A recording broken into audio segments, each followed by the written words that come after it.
The ocean stretched endlessly before Dylan, its waves rolling in with the same rhythm they'd kept for millions of years. He sat on the weathered wooden steps of Aunt Marla's beach house, his chin resting on his knees, watching the water crash against the shore with mechanical precision. The salt air should have felt refreshing, but everything felt heavy and gray, even under the bright Florida sun. "Dylan, honey, lunch is ready," Aunt Marla called from the kitchen window. He didn't move, didn't answer. The waves were louder than his aunt's voice anyway, and they didn't expect him to respond. 3 months. That's how long it had been since Dad died. 3 months since the heart attack that took him away in the middle of coaching practice, right there on the soccer field where Dylan had watched him blow that silver whistle 1,000 times. 3 months since Mom had decided she needed space to figure things out and shipped Dylan off to stay with Aunt Marla in Sea Haven, Florida. Just for the summer, Mom had said, but Dylan knew better. Adults always said things were temporary when they were really permanent. The screen door creaked open behind him, and Dylan heard the soft clicking of claws on wood. Ace, Aunt Marla's new dog, padded onto the porch and sat down about 6 feet away. The retired racing greyhound was tall and lean, with a brindle coat that caught the sunlight like burnished copper. His ears were constantly swiveling, listening for sounds that might mean danger. Dylan glanced at the dog, then back at the ocean. Ace had been here for 2 weeks now, ever since Aunt Marla had adopted him from the greyhound rescue. The dog was just as broken as Dylan felt, jumpy, skittish, and unable to relax. Every car backfire, every slamming door, every sudden noise sent Ace scrambling for cover under the kitchen table. "He's been through a lot," Aunt Marla had explained. "Racing dogs live hard lives, but he's safe now. He just needs time to learn that." Dylan understood. He felt jumpy too, like the world might collapse again at any moment. Ace stood up suddenly, his whole body tensing. A pelican had landed on the porch railing, and the dog's racing instincts kicked in. For a split second, Dylan thought Ace might bolt, but instead the greyhound just trembled and whined softly. "You're scared too, aren't you?" Dylan said quietly. Ace's ears twitched forward at the sound of Dylan's voice, but he didn't come any closer. They sat in their separate silences, two damaged souls keeping careful distance from each other. The pelican squawked and flew away, and Ace slowly relaxed. Dylan watched him settle back down, noting how the dog's thin frame shook even when he was lying still. Racing greyhounds were built for speed, not comfort. Their lean bodies carried no extra weight, no padding against the world's sharp edges. "Dylan," Aunt Marla's voice was more insistent now, "come eat something, please." Dylan poked at his sandwich. "He doesn't like walks. He just gets nervous and wants to come back inside." Well, maybe that's because he's never had a proper walk before. Racing dogs spend most of their time in small spaces. The beach might be overwhelming for him. Everything is overwhelming for him, just like everything is overwhelming for me. Aunt Marla reached across the table and squeezed his hand. "I know, sweetheart, but maybe that's exactly why you two need each other." Dylan pulled his hand away. He wasn't ready to need anyone. Needing people meant losing them, and he'd lost enough already. After lunch, Dylan returned to his spot on the porch steps. Ace had claimed a patch of shade, his long legs tucked beneath him. The dog's ears were constantly moving, tracking sounds from the beach, the street, the neighboring houses.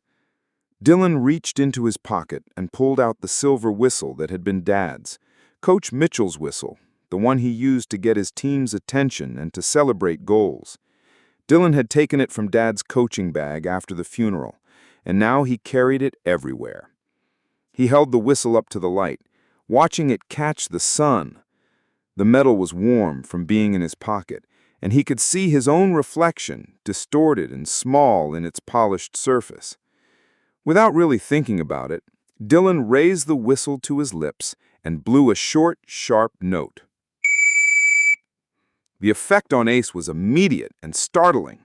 His head snapped up, his ears fully alert, his dark eyes bright with something Dylan hadn't seen before: interest.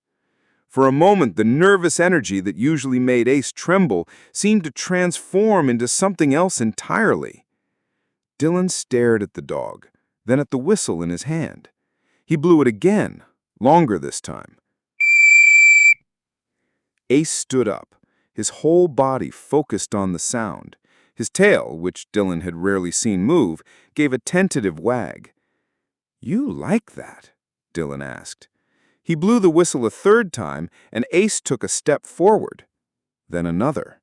For the first time since arriving at Aunt Marla's house, the greyhound approached Dylan voluntarily. "What's that all about?" Dylan murmured, but he was already raising the whistle to his lips again. This time, when the note rang out across the beach, Ace didn't just step forward. He began to move with purpose. The careful, measured steps became fluid strides, and suddenly Dylan could see what the dog had been built for. Even in the small space of the porch, Ace moved with the grace of an athlete. Dylan blew the whistle again, and this time Ace's tail wagged so hard his whole back end wiggled. For the first time in 3 months, Dylan smiled. The next morning, Dylan woke before dawn. He'd been having the dream again. The one where he was on the soccer field, watching Dad coach, and then suddenly, Dad was calling his name, but Dylan couldn't answer because his voice was gone. He'd woken up with his heart racing, just like always.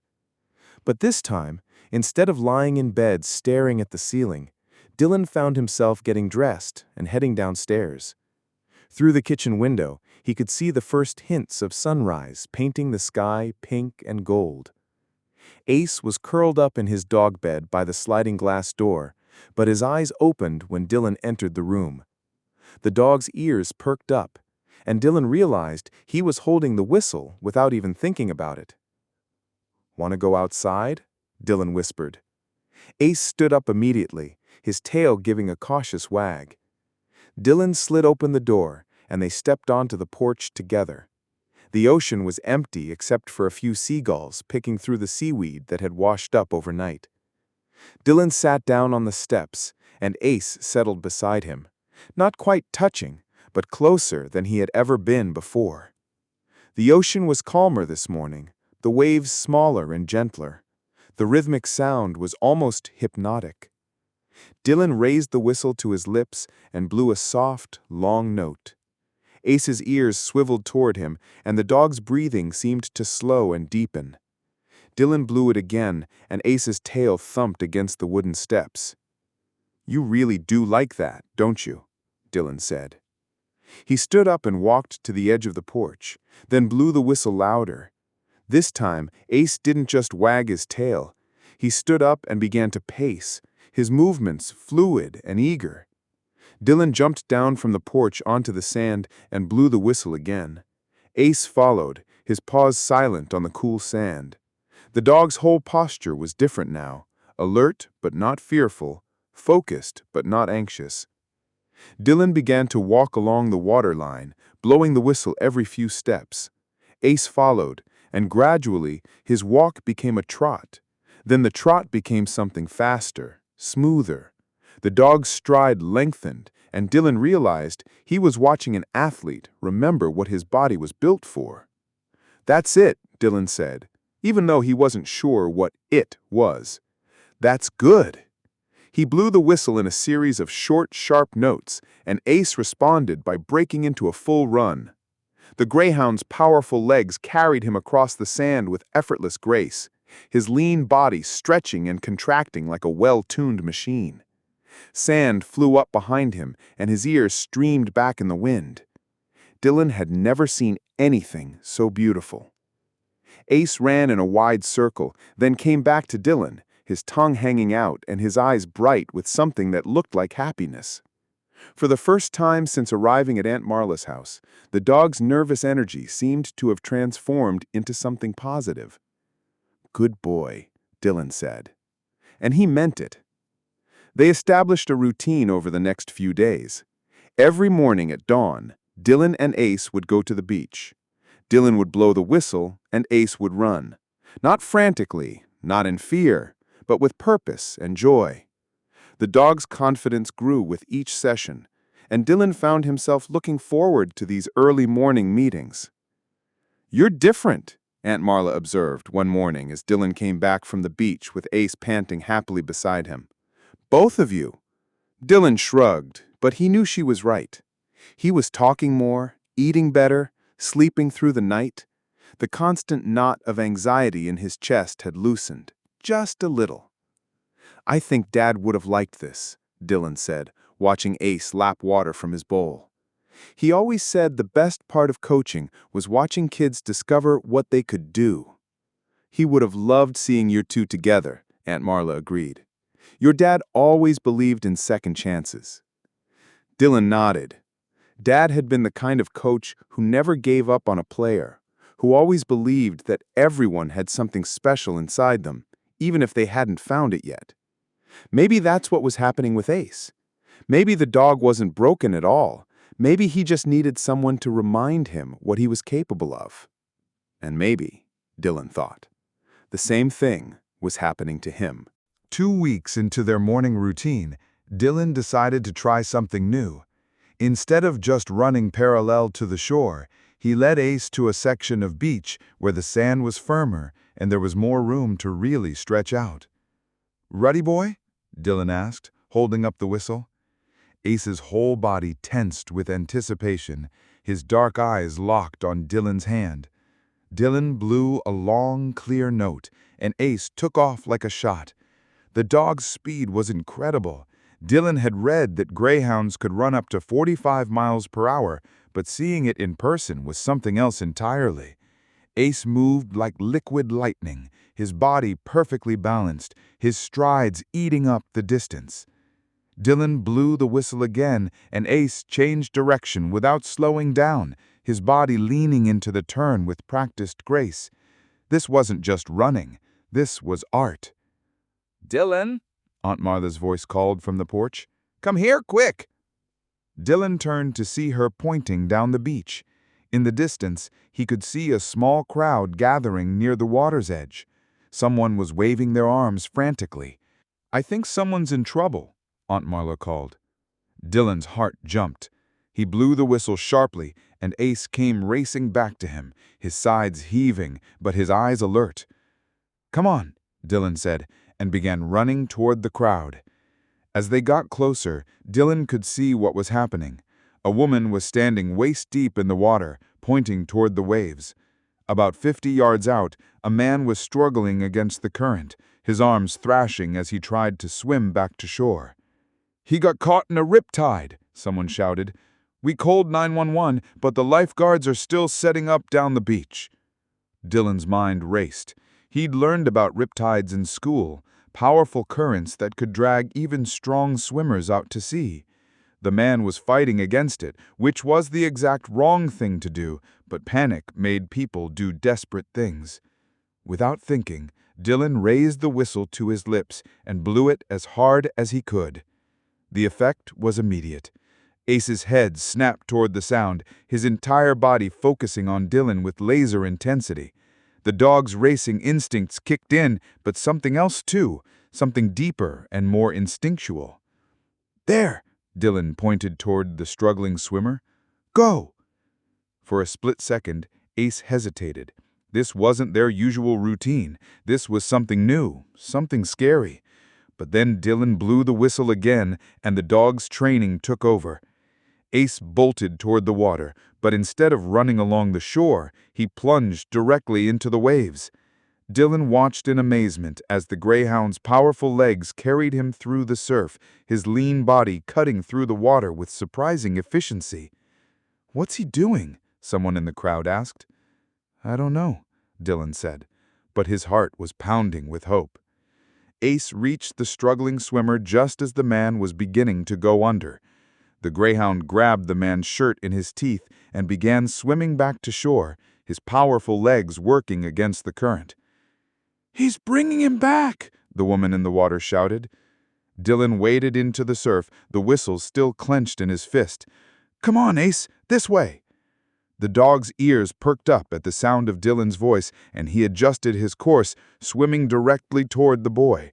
The current was strong, but Ace was stronger. His racing muscles, built for speed on land, proved just as effective in water. By the time they reached the shallows, the lifeguards had arrived. They took over from Ace, helping the exhausted swimmer to shore while the dog collapsed on the sand, his sides heaving. "That was incredible," one of the lifeguards said. "I've never seen anything like it. How did you train him to do that?" Dylan knelt beside Ace, running his hands over the dog's wet fur. "I didn't train him. I just trusted him." The crowd was growing larger now, and someone had called the local news, but Dylan only had eyes for Ace, who was slowly getting to his feet, his tail wagging weakly. "Good boy," Dylan whispered, and wrapped his arms around the dog's neck. "You saved him." Ace licked his face, and for the first time in 3 months, Dylan felt something that had nothing to do with loss or fear. He felt proud, not just of Ace, but of himself for trusting the dog when it mattered most. "Your dad would be so proud," Aunt Marla said, appearing beside them with a towel. "Both of you." Dylan looked up at her, and she could see that something had changed in his eyes. The walls he'd built around himself were still there, but they had cracks in them now. Light was getting through. "I think I'm ready to call Mom," Dylan said quietly. Aunt Marla smiled. "I think that's a wonderful idea." The story of Ace's rescue made the local news, and within days, the whole town of Sea Haven was talking about the retired racing dog who'd become a hero. The mayor wanted to give Ace a medal, and the fire department asked if he'd be interested in water rescue training. But Dylan wasn't thinking about fame or recognition. He was thinking about the moment when Ace had looked at him in the water, trusting that Dylan would guide him home.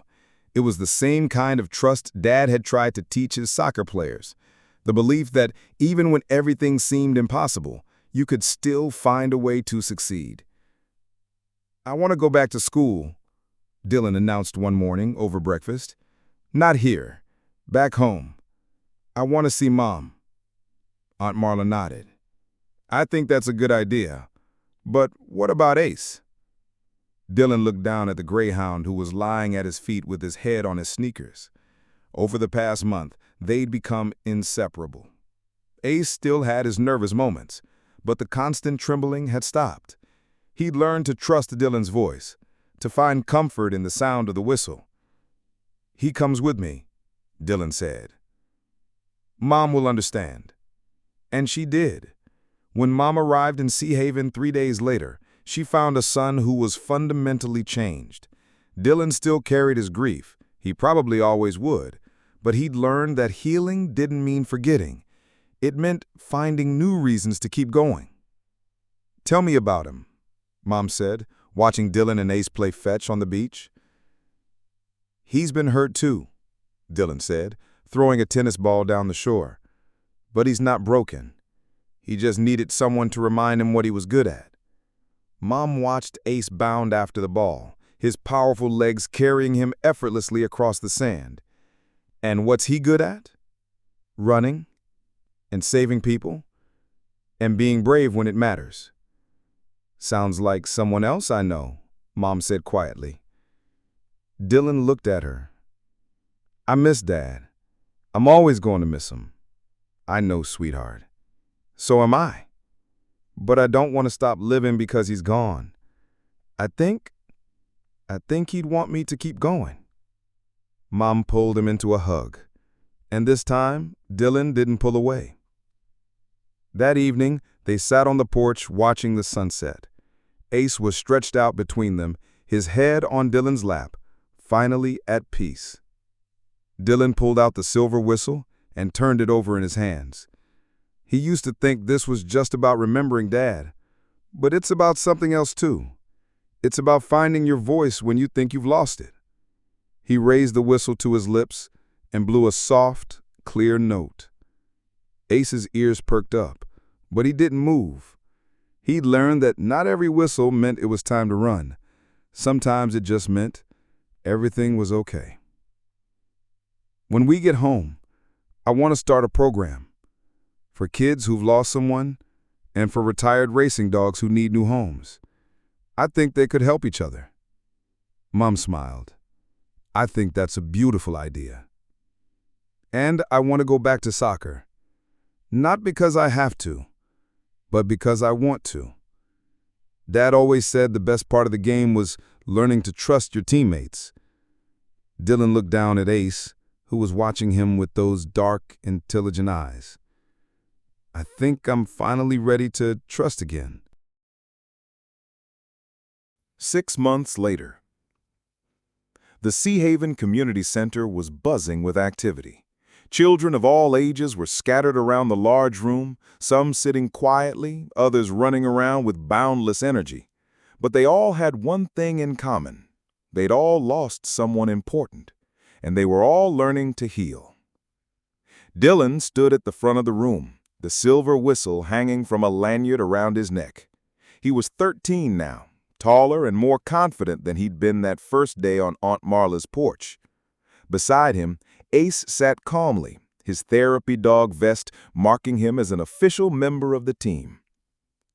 "Who can tell me what trust means?" Dylan asked the group. An 8-year-old girl named Sarah raised her hand. "It means believing someone won't hurt you." "That's part of it," Dylan agreed, "but it's more than that. Trust means believing that someone will be there for you even when things get scary." He pulled out the whistle and held it up. "This belonged to my dad. He used it to coach soccer, but for me, it became something different. It became a way to connect with Ace when we were both scared and lonely." Dylan blew the whistle softly, and Ace's tail wagged. Around the room, several other retired racing dogs, all part of the Second Chance program Dylan had started, perked up their ears. These dogs were all racers once. They were trained to run as fast as they could. But when their racing days ended, they had to learn how to do something new. They had to learn how to be companions, how to comfort people, how to save lives. A boy named Marcus, who'd lost his grandmother the previous year, raised his hand. "But what if they don't want to learn new things? What if they just want to keep running?" Dylan smiled. "Then we teach them that there are different kinds of running. Sometimes you run because you're scared. Sometimes you run because you're excited. And sometimes you run because someone needs you to be brave." He blew the whistle again, and this time all the dogs in the room responded. Not by running away or hiding, but by moving closer to the children they'd been paired with. Ace padded over to a quiet boy named Jamie, who'd been afraid of dogs when he first arrived, but now buried his face in the greyhound's soft fur. "The most important thing I learned," Dylan said, "is that healing doesn't mean forgetting the people we've lost. It means finding new ways to honor them. My dad taught me that everyone deserves a second chance, even when they think they don't." He looked around the room at the children and dogs who'd found each other. "So that's what we're going to do here. We're going to give each other second chances. We're going to learn that it's okay to be scared and it's okay to be sad, but it's also okay to be happy again." Dylan raised the whistle to his lips one more time and blew a clear, strong note. The sound echoed through the room, and for a moment, everyone was still. Then, slowly, the children began to smile. The dogs' tails wagged. And somewhere in the sound of that whistle, everyone heard the same promise. You are not alone. You are not forgotten. And you are stronger than you know. After the session ended, Dylan walked Ace down to the beach where it all began. The sun was setting, painting the sky in brilliant oranges and purples. They sat on the familiar porch steps, and Dylan pulled out his phone to call Mom. "How did it go today?" she asked. "Good," Dylan said, watching Ace dig in the sand. "Really good. Jamie actually laughed today, and Sarah asked if she could take Luna home for a visit." "That's wonderful, sweetheart. Your dad would be so proud." "I know. I can feel him sometimes, you know? Not in a scary way, but in a good way, like he's still cheering me on." "He is," Mom said softly. He always will be. After they hung up, Dylan sat in the gathering darkness, listening to the waves and feeling the warm weight of Ace's head on his feet. The whistle hung around his neck, no longer a symbol of loss, but a reminder of what was possible when broken things learned to trust again. "Ready for tomorrow, boy?" Dylan asked. Ace's tail thumped against the wooden steps, and Dylan knew that meant yes. They were both ready for whatever came next, because they'd learned the most important lesson of all. Healing doesn't always mean forgetting.